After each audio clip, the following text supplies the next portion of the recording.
تو ایسا نہ ہو کہ کوئی ایسا شخص ہو جو قیامت کے دن میرے خلاف کھڑا ہو جائے اور مجھے حجت کے طور پہ پیش کرے کہ اس نے مجھے نہیں بتایا تھا۔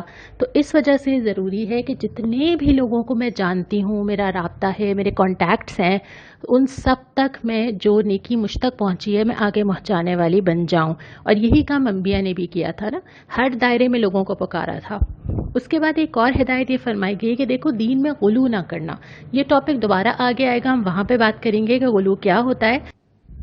اس کے بعد قرآن ایک دلیل روشن، یعنی جو قرآن تمہیں دیا گیا یہ تمہیں ہر قسم کی ہدایت دینے کے لیے موجود ہے اور تمہارے لیے بہت بڑی رحمت ہے۔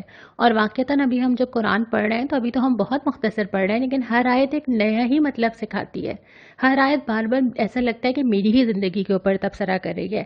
اور اس کے بعد بہت پیار سے فرمایا کہ جو اللہ کی پناہ میں آنا چاہے گا زندگی کے کسی فیز میں، کسی مومنٹ میں، کسی وقت پہ، جو اللہ کی پناہ میں آنا چاہے گا اللہ اس کو اپنی رحمت اور فضل کے دامن میں لے لے گا۔ جیسے مائیں سمیٹ لیتی ہے نا، اللہ تعالیٰ تو موجود ہے۔ جب انسان پلٹے گا اللہ اس کو نہ صرف اپنے دامن میں لے گا بلکہ اللہ اس کے لیے ہدایت پہ چلنا آسان بھی کرے گا، لیکن شرط یہ ہوگی کہ فرسٹ سٹیپ خود لینا ہوگا، آنا ہوگا، پلٹنا ہوگا، اللہ کے پاس آنا ہوگا، اللہ سے مانگنا ہوگا، پھر اللہ تعالیٰ چیزیں جیسے آسان کرے گا کہ انسان حیران رہ جائے گا۔ اس کے بعد ہم آتے ہیں پارہ نمبر 6 کے دوسرے ربع پہ۔ یہاں سے سورہ مائدہ، وہی بھی مدنی ہی صورت ہے اور اس میں بھی بہت سارے احکامات آ رہے ہیں۔ سورہ مائدہ سے ہم آغاز کرتے ہیں۔ پہلی ہی آیت، کیونکہ اس صورت میں بہت سارے احکامات کا ذکر ہے، تو پہلی ہی آیت ہے بندشوں کی پوری پابندی کرو۔ وہ چیزیں جو دین حلال و حرام کی تمہیں بتاتا ہے، جو قاعدے بتاتا ہے، جو سزائیں بتاتا ہے، جو احکامات بناتا ہے، ان کو پورا فالو کرنا ہے، تبھی تم وہ خیر پا سکو گے جو دین لے کر آیا ہے۔ اگلا نقطہ یہ کہ خدا پرستی کے شاعر کو بے حرمت نہ کرو۔ ہر دین کے شاعر ہیں۔ کرسچنز کا ایک الگ شاعر ہے جو کہ صلیب کی شکل میں ہوتا ہے، سکھ کے خاص قسم کی پگڑی ہے جس کو دیکھ کے سمجھ آ جاتا ہے۔ بہت سارے مذاہب ایسے ہیں کہ آپ صرف دیکھ کے سمجھ جاتے ہیں کہ اچھا اس مذہب سے تعلق ہے، یہ ان کے شاعر ہیں۔ تو نہ ہم کسی کے شاعر کو بے حرمت کریں، نہ کوئی ہمارے شاعر کو بے حرمت کرے۔ تو اس میں اس بات کا خیال رکھنا بہت ضروری ہے کہ ہم دوسروں کے مذہبی عقائد کا بھی احترام کرنے والے ہوں، اور اس کے ساتھ ساتھ جو اسلام کے شاعر ہیں بحیثیت مسلمان ہم ان کی حرمت کو قائم رکھیں۔ وہ چیزیں جن کو دیکھ کے پتہ چلتا ہے کہ یہ کسی مسلمان سے منسوب ہیں یا اس کا اسلام سے تعلق ہے۔ آج کا یہ سوال میں آپ کے اوپر چھوڑتی ہوں، آپ مجھے بتائیے ہمارے مذہب کے شاعر کیا ہیں؟ وہ کون سی چیزیں ہیں جسے ہم اسلام کا شاعر یا اسلام کی نشانی کہہ سکتے ہیں اور اس کی ہمیں حرمت کا خیال رکھنا چاہیے؟ یہ جواب آپ مجھے میرے ای میل پہ بھیجیں گے، کل ہم انشاءاللہ تعالیٰ اس کا جائزہ لیں گے۔ واپس آ جاتے ہیں ہم پارہ نمبر 6 کے دوسرے ربع کے اوپر۔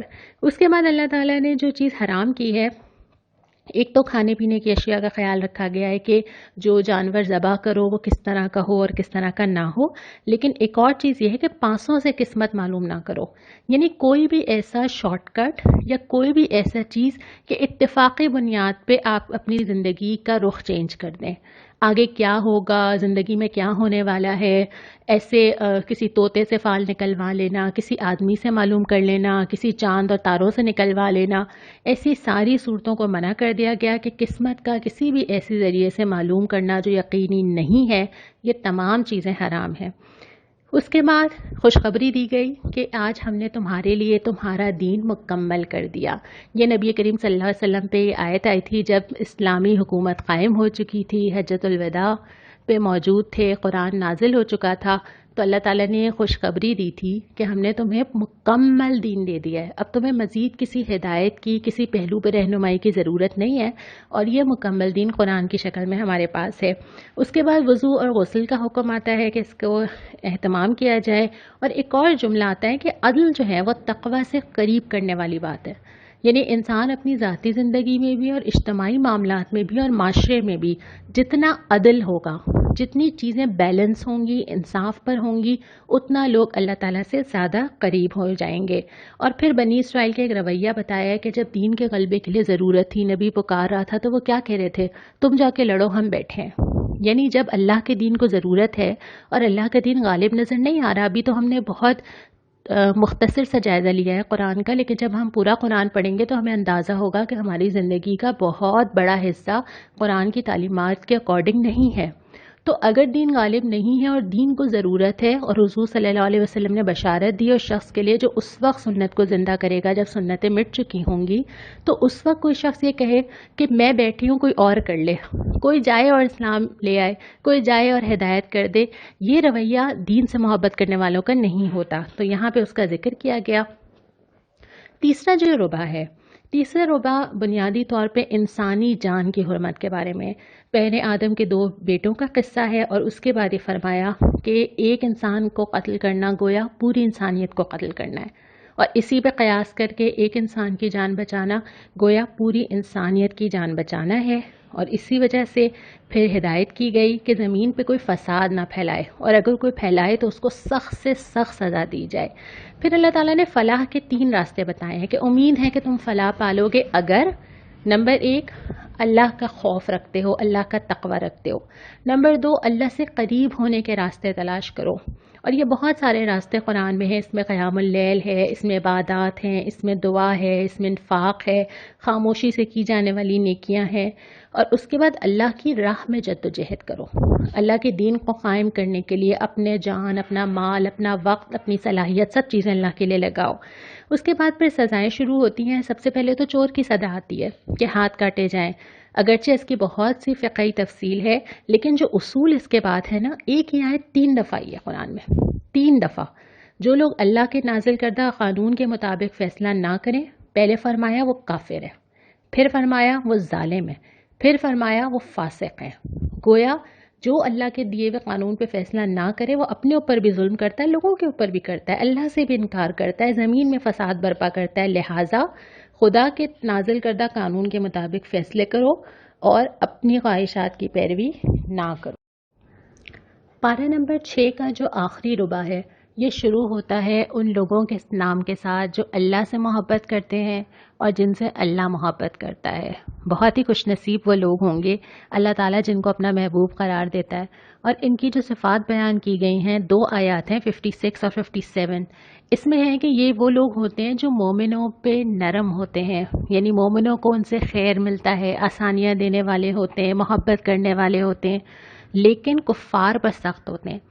دین سے باغی لوگوں کے ساتھ وہ نرمی، وہ کمپرومائز مطلوب نہیں ہے، تو کفار پہ سخت لیکن مومنین پہ نرم ہوتے ہیں، اللہ کے آگے جھکنے والے ہوتے ہیں، نماز اور زکوٰۃ کو قائم کرنے والے ہوتے ہیں، کسی ملامت کرنے والے سے ڈرتے نہیں ہیں۔ جب آپ دین کے راستے پہ چلتے ہیں تو obviously آپ کو دونوں طرح کے ریئیکشنز ملتے ہیں، کچھ لوگ ہوتے ہیں جو آپ کو سپورٹ کرتے ہیں اور کچھ لوگ ہوتے ہیں جو آپ کو ملامت کرتے ہیں، تو کسی ملامت کرنے والے سے نہیں ڈرتے، اللہ کی راہ میں جد و جہد کرتے ہیں، کوشش کرتے ہیں، اللہ کے لیے جو ان کے پاس ہوتا ہے اس کو لگا دینے کی کوشش کرتے ہیں، مال، جان، صلاحیت، وقت، ہر چیز جو ان کو اللہ نے نعمتیں دی ہیں اس میں اللہ کا حصہ نکالتے ہیں۔ اور پھر یہ کہ جو ان کے دوست ہوتے ہیں، یعنی جن لوگوں میں وہ رہنا پسند کرتے ہیں، جن لوگوں کو وہ اپنا دوست رفیق بناتے ہیں، وہ اللہ، رسول اور اہل ایمان ہوتے ہیں۔ اور اس کے بعد نبی کریم صلی اللہ علیہ وسلم کو مخاطب کر کے فرمایا، اے پیغمبر، جو آپ پر نازل کیا ہے وہ دوسروں تک پہنچا دیں۔ اور یہی ہم سب کے لیے بھی ہے کہ کوئی اچھی بات جو مجھ تک پہنچے وہ میں بہت سارے لوگوں تک پہنچا دوں تاکہ وہ میرے لیے صدقہ جاریہ بنے۔ ایون اگر آپ یہ اس وقت آڈیو بھی سن رہے ہیں اور آپ کو کسی نہ کسی نے پہنچائی ہے تو وہ اس کا صدقہ جاریہ ہے، لیکن آپ جتنے آپ کے کانٹیکٹس ہیں وہ سارے موجود ہیں جن کو آپ کسی بھی گروپ کی شکل میں بنا کے اس آڈیو کو فارورڈ کر سکتے ہیں، اور یہ آپ کا صدقہ جاریہ ہے۔ کوئی حدیث، کوئی اچھی بات ہمیں لگے اور ہم اس کو لوگوں کو فارورڈ کر دیں، لوگوں کو بتا دیں، لوگوں کو قرآن پڑھنے پر موٹیویٹ کر دیں، یہ وہ صدقہ جاریہ ہے جو کہ شاید کر کے ہم بھول بھی جائیں گے، لیکن جب اللہ تعالیٰ نیکیاں نکال کے لائے گا نا تو یہ چھوٹی چھوٹی چھوٹی نیکیاں، اور ہم نے کسی کو بتایا، اس نے کسی اور کو بتایا، تو یہ ایسے ملٹیپلائی ہو کے واپس آئیں گی جس وقت ہمیں اس کی ضرورت ہوگی کہ ہم خود حیران ہو جائیں گے۔ تو کسی بھی نیکی کو چھوٹا نہ سمجھا جائے، اور جو نیکی، جو اچھی بات پہنچے وہ بھلائی ضرور دوسروں کو دی جائے۔ اور آخر میں 2 چیزوں کا ذکر ہے کہ دین سے گمراہ ہونے میں یا راستے سے ہٹ جانے میں 2 بڑے فیکٹرز ہو سکتے ہیں۔ پہلا یہ ہوتا ہے کہ آپ دین میں غلو کر جائیں. غلو یہ ہوتا ہے کہ کسی چیز کی پلیسنگ کو غلط کر دینا. جو حلال ہے اس کو حرام کر دیا، جو حرام ہے اس کو حلال کر دیا، جو چھوٹی سی چیز تھی اس کو اتنا بڑا بنا دیا، اور جو بڑے بڑے گناہ تھے ان کو اتنا ہلکا کر دیا. یہ ساری چیزیں جو ہیں یہ دین کو عدل سے ہٹانا ہے. یعنی کسی بھی چیز کو ہم اتنا زیادہ بڑھا لیں. اسی طرح اللہ کے نبی صلی اللہ علیہ وسلم سے محبت کو بھی، جہاں پہ یہ ذکر آیا ہے وہاں پہ حضرت عیسیٰ ابن مریم کو خدا کا بیٹا بنانے کا ذکر ہے کہ لوگوں نے محبت میں کیا نا، نبی سے محبت ہی تھی نا، لیکن اس نے ان کو کس درجے کے شرک تک پہنچا دیا.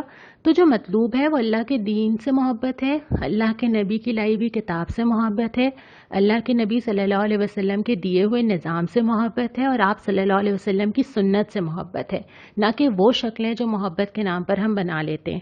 اور دوسری بات یہ کہ دوسروں کی پیروی. بہت سارے لوگوں کو آئیڈیل بنانے کے بجائے ان شخصیات کو آئیڈیل بنایا جائے جن کو اللہ تعالیٰ نے رول ماڈل کے طور پہ پیش کیا ہے. حضرت ابراہیم کو کیا ہے، نبی کریم صلی اللہ علیہ وسلم کو کیا ہے، حضرت آسیہ کو کیا ہے، اور بہت سارے لوگوں کو قرآن میں کیا ہے. تو لوگوں کی بات ماننے میں اور لوگوں کی پیروی کرنے میں انسان بہت اس بات کا خطرہ ہے کہ سیدھی راہ سے ہٹ جائے. تو ان دونوں چیزوں کا اہتمام کرنا ہے کہ ہمارے اندر یہ دو چیزیں نہ آئیں. اور آخر میں سورہ مائدہ ہی کی ایک چھوٹی سی آیت ہے جو آپ کو بہت آسانی سے یہ دعا یاد ہو جائے گی. آیت نمبر 83 کے اندر ہے، ربنا آمنا فاکتبنا مع الشاہدین، وآخر دعوانا ان الحمد للہ رب العالمین.